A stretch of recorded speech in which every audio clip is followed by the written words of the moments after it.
श्री सुशील कुमार मोदी जी। उपसभापति महोदय, मैं इंश्योरेंस अमेंडमेंट बिल 2021 के पक्ष में बोलने के लिए खड़ा हुआ हूँ। उपसभापति महोदय, मैं देश के प्रधानमंत्री जी को धन्यवाद देना चाहूँगा कि जिन्होंने दृढ़ इच्छा शक्ति का परिचय दिया है।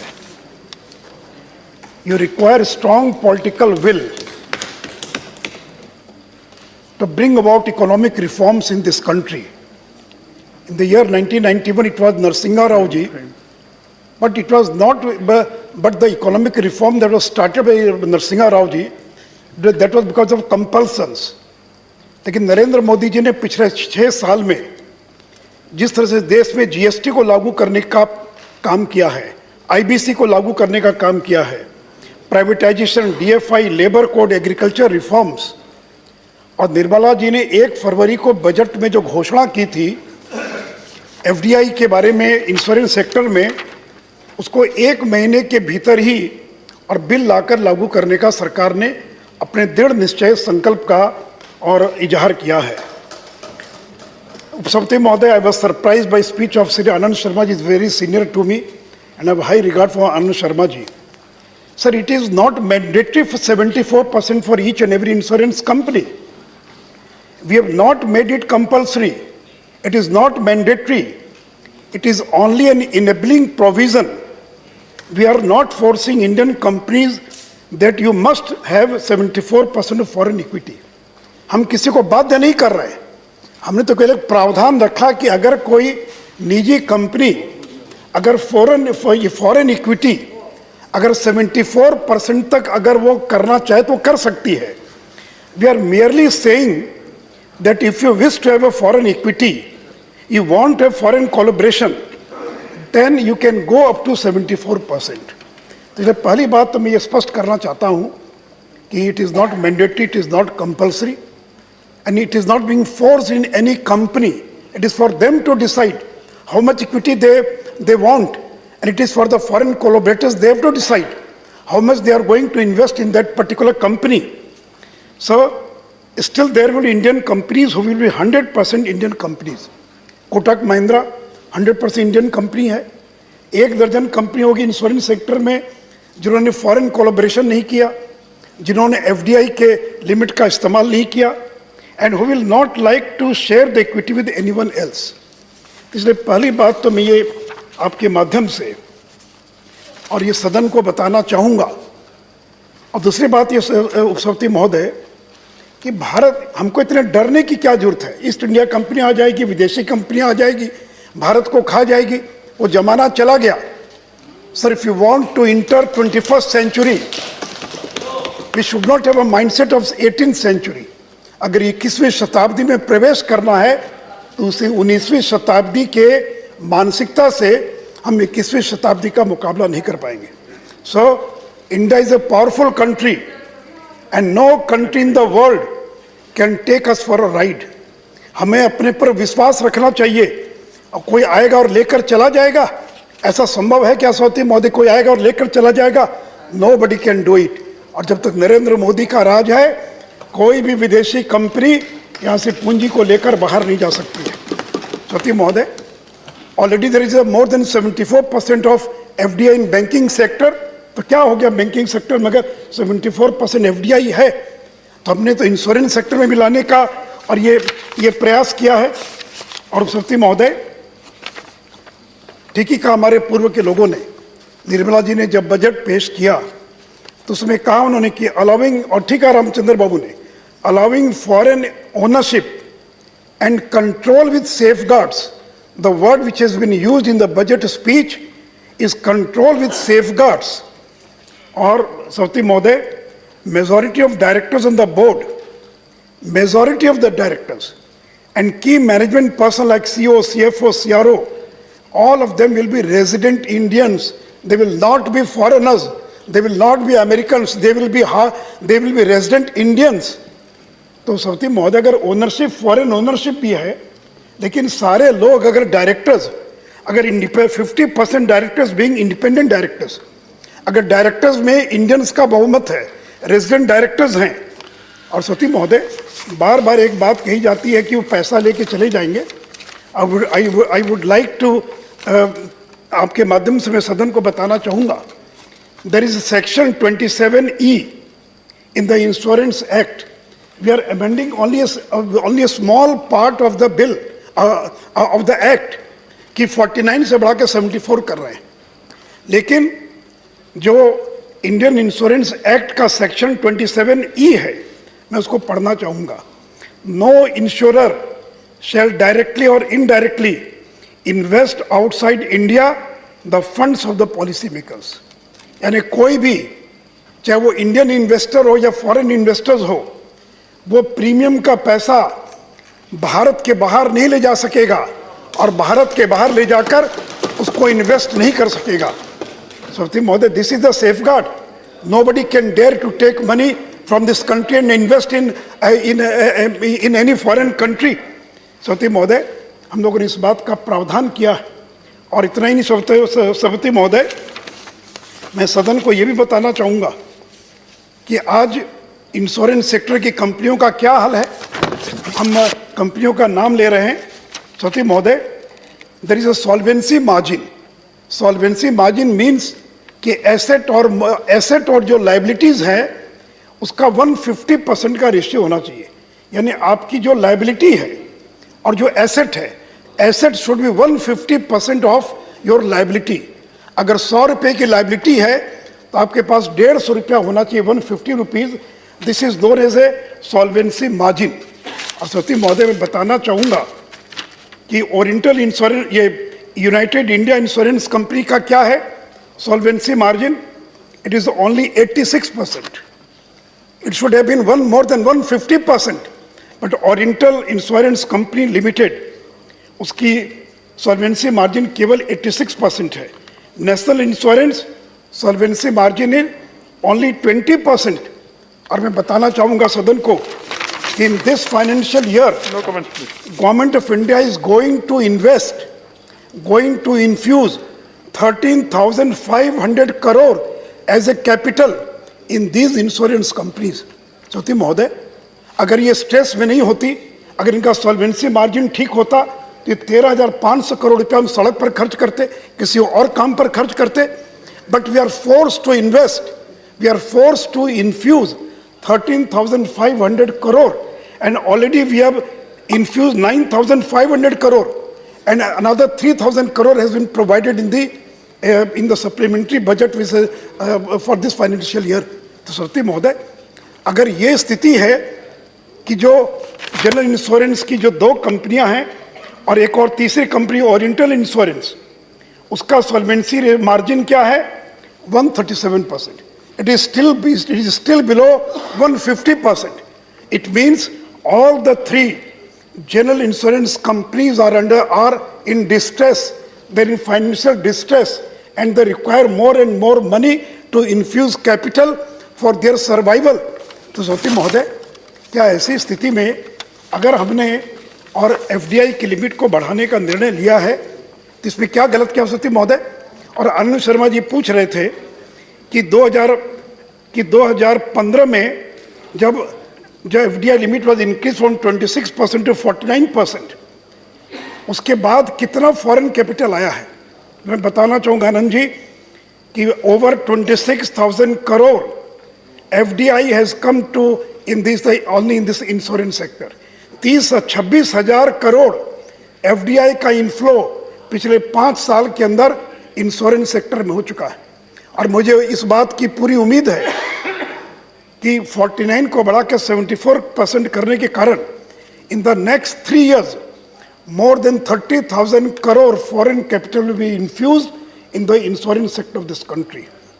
तो सती महोदय, हम लोगों ने इस बात का पूरा ख्याल रखा है कि जो सेफगार्ड है कि कोई यहाँ की पूंजी को, कोई यहाँ के इन चीज़ों को बाहर लेकर न जा सके। सती महोदय, अभी कुछ लोग कह रहे थे कि कैपिटल की कोई दिक्कत नहीं है।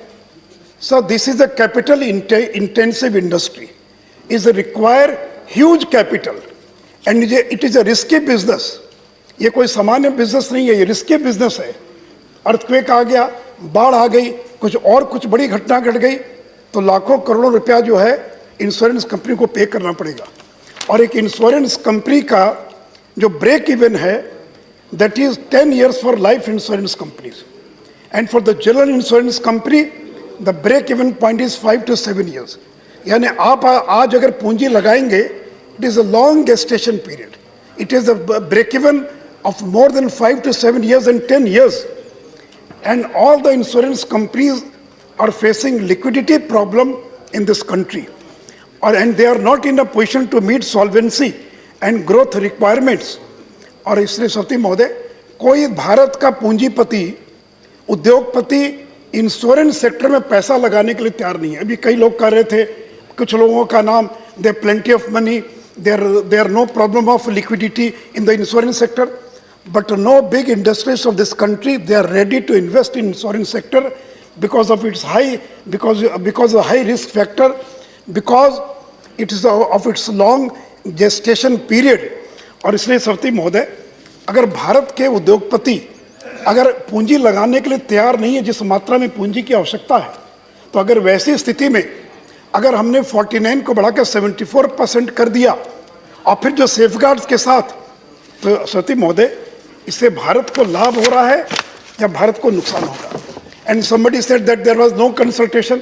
I would like to enlighten my friends. Extensive consultation with the industry by IRDAI has taken place. Not one round, कई राउंड के अंदर हम लोग, इन लोगों ने स्टेक होल्डर्स के साथ और वार्ता की है। सवती महोदय, सदन को ये भी बताना चाहूँगा कि ये 1938 का एक्ट है, इंडियन इंश्योरेंस एक्ट इज 1938, और 1956 में ये लाइफ इंश्योरेंस का नेशनलाइजेशन हुआ, और 58 में LIC कॉरपोरेशन एक्ट बना, and in 1972 the general insurance was nationalized, and General Insurance Business Nationalization Act 1972 was enacted.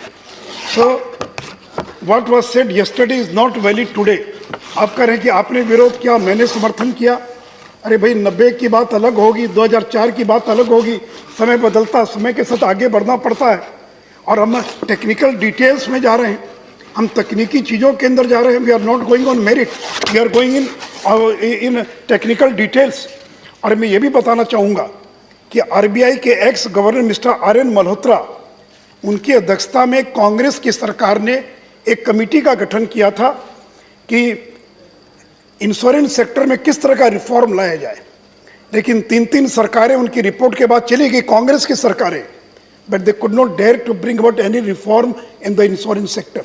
And I must congratulate Mr. Chidambaram, he is not in the house.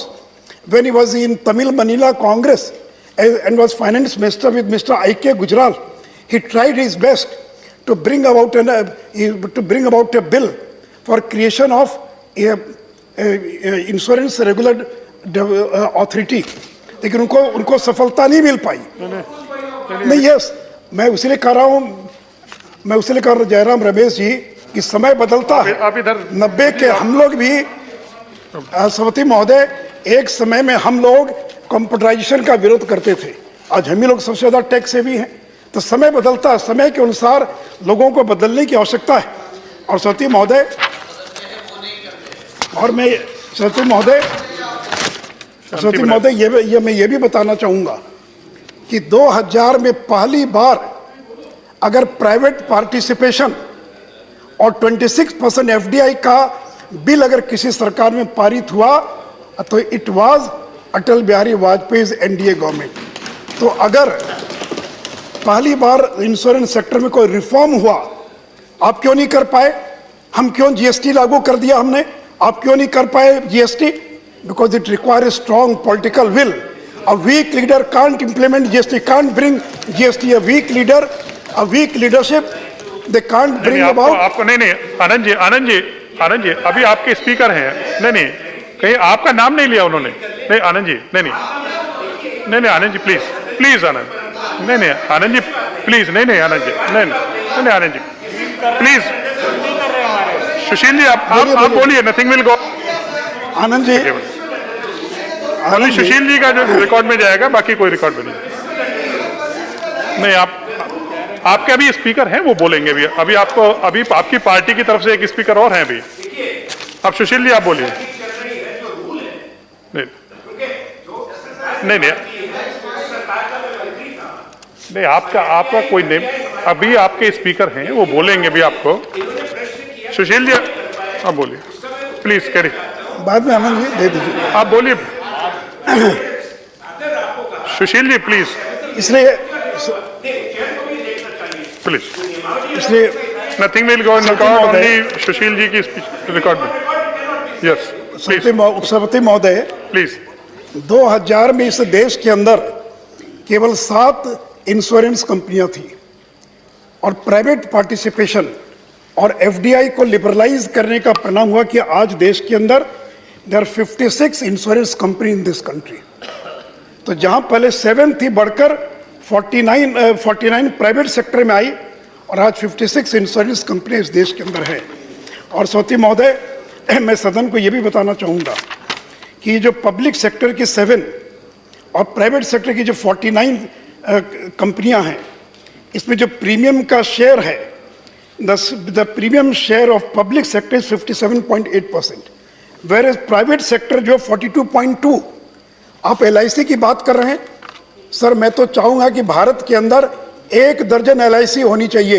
एक LIC से भारत का काम नहीं चलेगा। We require 1 dozen institutions like LIC, तब जाकर हम इस देश के करोड़ों लोगों के इंश्योरेंस की आकांक्षाओं को पूरा कर पाएंगे।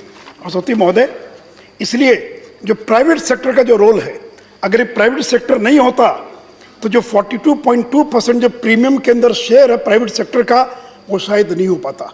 इसलिए प्राइवेट सेक्टर की जो भूमिका रही है उससे कोई इनकार और नहीं कर सकता है। और सौती महोदय, इसलिए मैंने कहा कि 7 से बढ़कर 56 कंपनियां हो गई भारत के अंदर। इसमें 24 life insurance, 27 general insurance, 7 stand alone health and 12 general insurance कंपनियां। तो सती महोदय, ये NDA की सरकार है, चाहे अटल जी की सरकार है, नरेंद्र मोदी की सरकार है, कि हमने प्राइवेट पार्टिसिपेशन को लागू किया, हमने 26% को लाया, हमने 49% को लाया।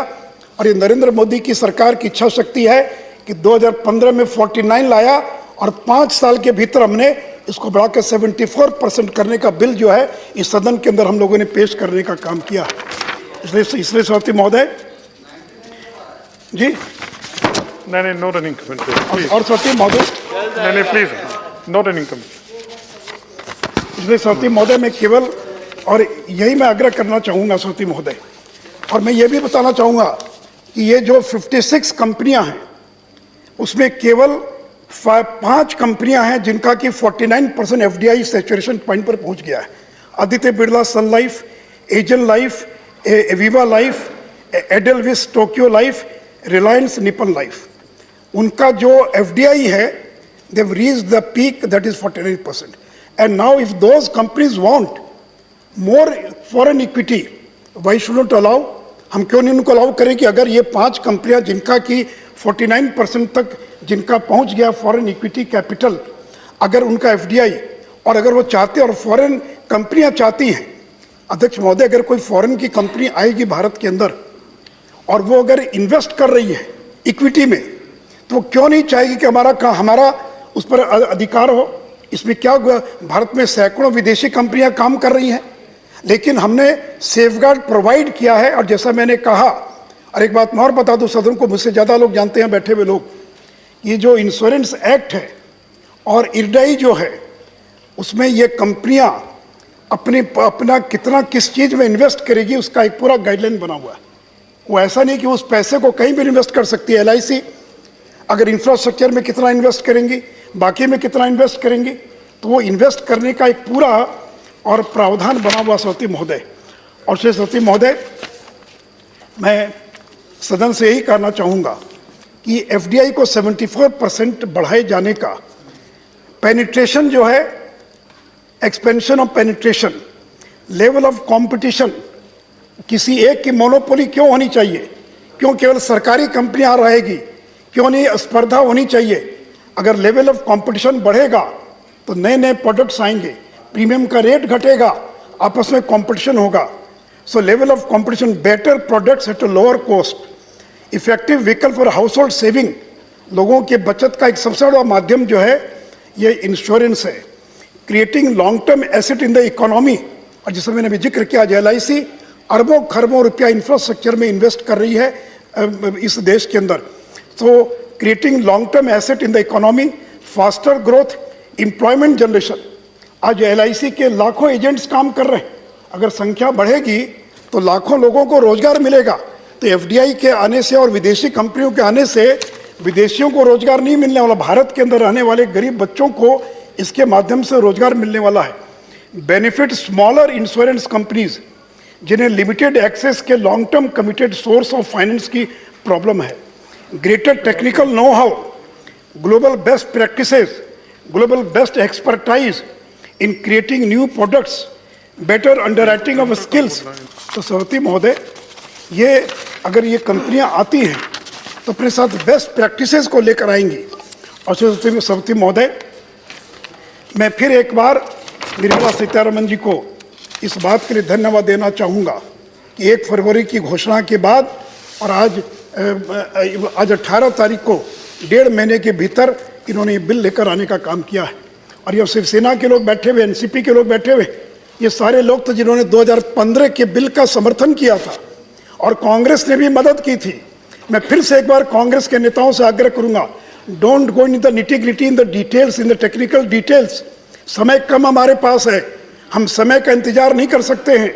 और इसके पहले भी स्टैंडिंग कमेटी में जब 49% का जो मामला था स्टैंडिंग कमेटी में गया था, तो मैं सदन से चाहूँगा कि देश की आवश्यकता है कि रिफॉर्म होना चाहिए.